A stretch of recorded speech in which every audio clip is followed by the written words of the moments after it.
Hi everyone, welcome back to my channel. Today is Thursday, June 20th, and I am working on the back panel of the sweater again. I'm halfway done with the back panel. I can show you guys the progress keeper. So this is where I started and this is how much I've gotten done. So let me see. There we go. I don't believe, oh I do. I have my trusty ruler here.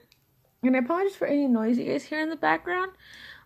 Today happens to be construction day in my apartment complex, as well as the gardeners are here. So if you guys hear any of that noise, I am so sorry, but I can't do anything about that. But it looks like we have almost about 8 inches done already. So I show you guys here. Yeah, just about 8 inches has been worked on since Wednesday. So I might be on my goal to finish the back panel today. Not sure, but the sweater has to be completed no later than next Wednesday. So I have a few more days left to work on it. And so far I've only used 4 skeins of yarn, and the yarn that I am using is the Charisma. It's right here. It's the Charisma brand. I think it's the Style by Loops and Threads. I know Loops and Threads has different types of yarn styles, I guess. I don't know really what to call it. Because they have Charisma, they have Impeccable, they have all different kinds, but they're all by the brand Loops and Threads. And it's a Michaels brand, and it is the color taupe. So yeah, and they're 109 yards, 3.5 ounces, so not bad. And I think this one's 100% acrylic. Let me just double check.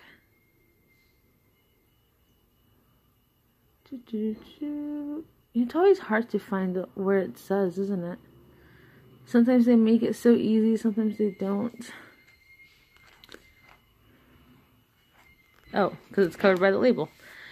No wonder I couldn't find it. Right here. Yeah, it's 100% acrylic. So if you're making something for someone that's allergic to wool or finds it very scratchy, or maybe they have sensitive skin, acrylic's not bad if you find a good one that's soft and mimics the wool fiber in that sense that it's comfortable to wear.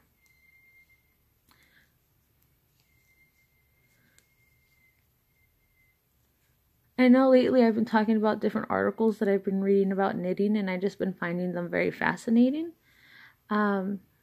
Recently, I found this, I believe it was Huffington Post, that posted an article on their page. I can't be too sure, but I think it was through them that I saw this, that there was I believe she's a mayor in Montreal, Canada, who knits. And she had knitted, I don't know if it's a scarf or just or a shawl. I don't know if it's a garment that she's knitting or she's just knitting to knit. I don't know specifically what her pattern is. But the idea behind this that she knits is when she goes to the different meetings that they have, council meetings and political meetings, she knits based on who the speaker is. So if it's a male speaker, she knits during the entire time that they are talking. If it's a female speaker, she also knits while they are talking. What I found interesting was, and I guess it shouldn't be a shocker, but it still is, when the male political person would speak, she would knit in the color red. When the female spoke, she would knit in the color blue.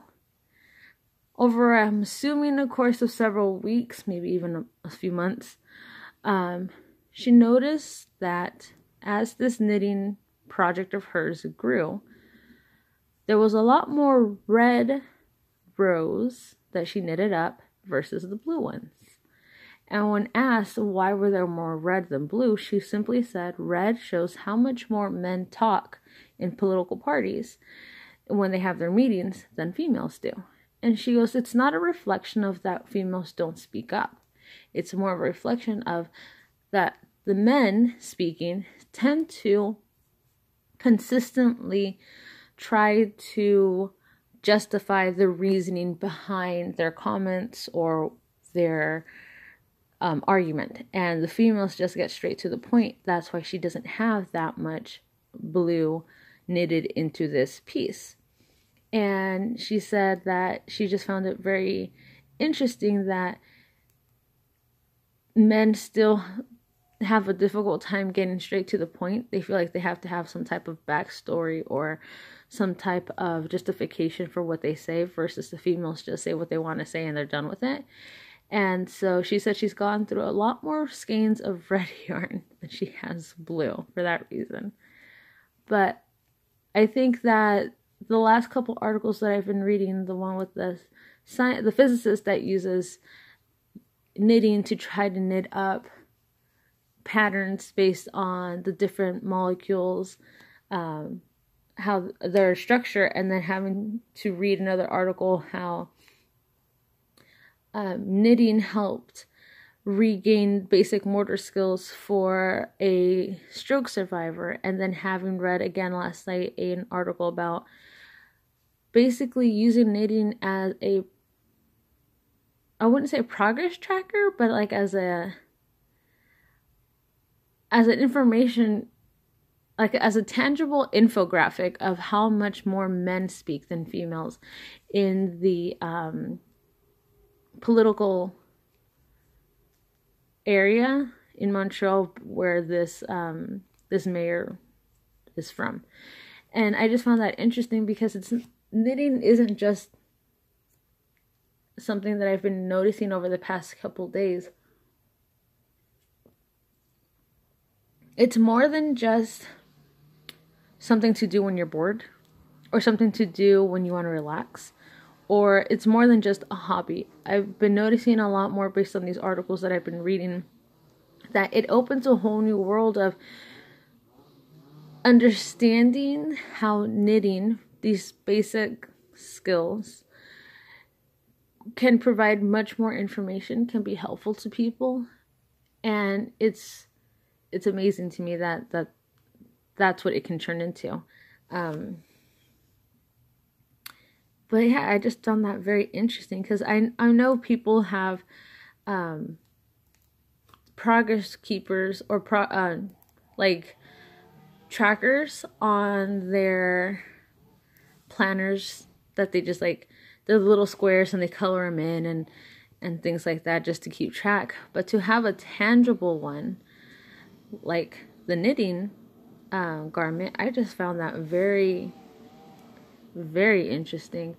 And I wonder if people even notice that she's doing it when they're talking, or if they're so far too focused on their own time at the podium to notice that she's doing that. But I just thought that was very interesting.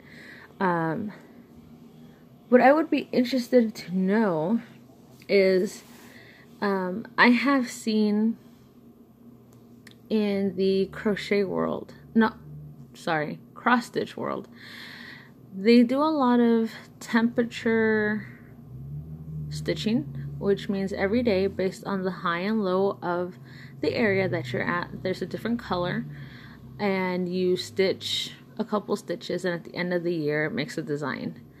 And it's very colorful because it's based on the heat and cold maps of your city. And I know some people do what they call like a temperature blanket, but I've only seen it done in crochet. I've never seen it done in knitting. And I think that might be a project I do next year. And because I find that interesting, I wonder how that would look in a knitted form. I've never knitted a blanket. I've done baby blankets, so it might end up being like a small blanket. I don't know if it would be cheating to purchase or to print out like the estimated heat for the rest of the year. If they even have something like that you can probably find online, and then just buy colors based on that. And I think it would be pretty cool to see it in a knitted form. I think that would be really interesting. But yeah, I think that'd be really interesting.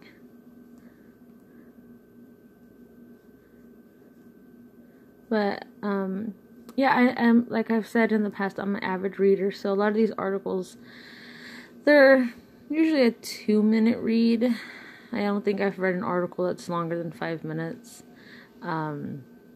At night when I'm trying to wind down, I try not to do any activities at night that would keep me awake. I already have a hard time sleeping with my restless leg syndrome and then my insomnia, and I don't need to add anything else to keep my brain awake at night. So by reading, I do, even though I enjoy reading, and as a child I was that kid who, no joke, and I would get in trouble by my mom, would keep a flashlight in my room and I would read underneath my blankets, and I got caught several times and my flashlight got taken away because I just wanted to read. And it wasn't reading during summer break or Christmas break or any type of break during school. It was during school weeks. Like on Sunday night before I had to go to school on Monday, I was like, oh, I'm going to read. And then I'd be like, no, you can't. My mom would take my flashlight away. She would catch me a few times. And it'd be like so late in the night. But I really enjoy reading. And I know that these articles, I just find them very interesting. Very interesting. And it's something that I wouldn't have ever thought that people would do.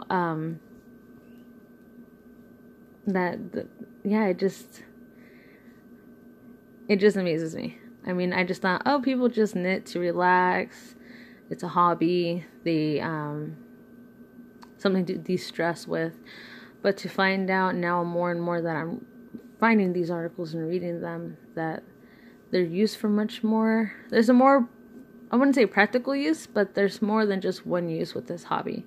For some people, it's their livelihood. They write patterns and do dye yarns and all that kind of stuff. And then there's people who actually do it just for fun. And then there's people that do it as therapy. There's different versions of why people knit. And I just find that fascinating. And I can say the same thing for crochet and cross stitching as well.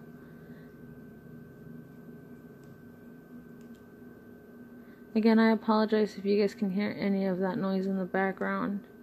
It happens to be construction day as well as gardening day. There we go.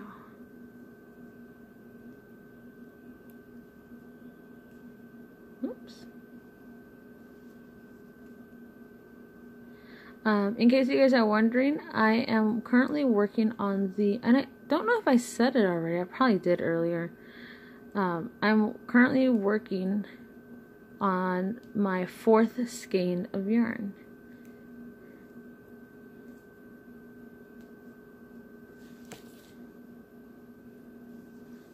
There we go. Probably do one more row with you guys. Flip everything around. Oops, sorry. The needle slammed a little too hard on the table.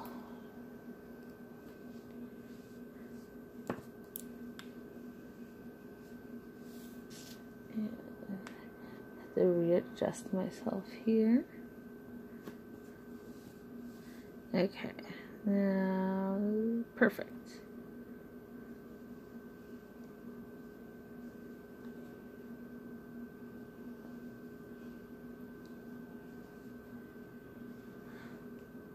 Let's see what else I can talk to you guys about.